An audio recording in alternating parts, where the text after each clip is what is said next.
যে খবরের দিকে নজর রাখবো, আজ প্রত্যেকের নজর রয়েছে সুপ্রিম শুনানির দিকে।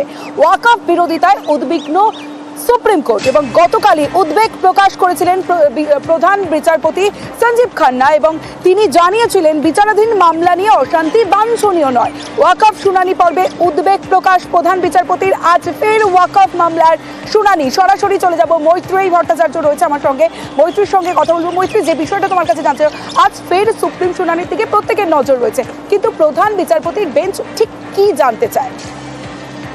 দেখো, অবশ্যই আজকে প্রধান বিচারপতির তরফ থেকে গতকালই প্রায় 2 ঘন্টারও বেশি এই মামলার শুনানি করা হয় এবং 2 ঘন্টার বেশি এই মামলার শুনানি করা হয় এবং 2 ঘন্টার বেশি শুনানি হওয়ার পর প্রধান বিচারপতির বেঞ্চ বিভিন্ন বিষয়ে তাদের মতামত জানায় এবং একই সঙ্গে তারা একটা বিষয় তারা খুব স্পষ্ট করে তারা উল্লেখ করেছিলেন যে তারা একটি অন্তর্বর্তীকালীন আদেশ দেওয়ার তারা পক্ষপাতী রয়েছেন এবং সেই প্রস্তাব তারা দিয়েছিলেন, যাতে 3টি প্রেক্ষিত রয়েছে। এবং যখন এই শুনানি চলছিল তখনই সলিসিটর জেনারেল এবং যারা আবেদনকারীরা রয়েছে তাদের তরফ থেকেও কিন্তু আবেদন করা হয় যে আরো একটু তাদেরকে সুযোগ দেওয়া হোক আর্গুমেন্ট করার, আরো কিছু বিষয় তারা তুলে ধরতে চান।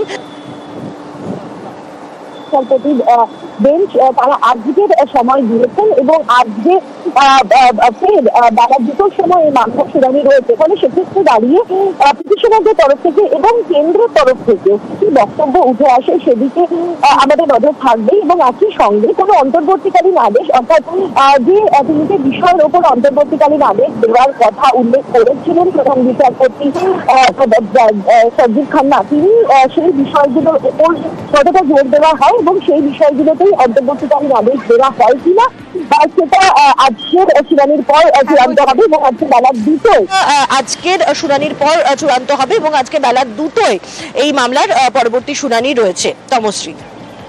বেশ মৈত্রী।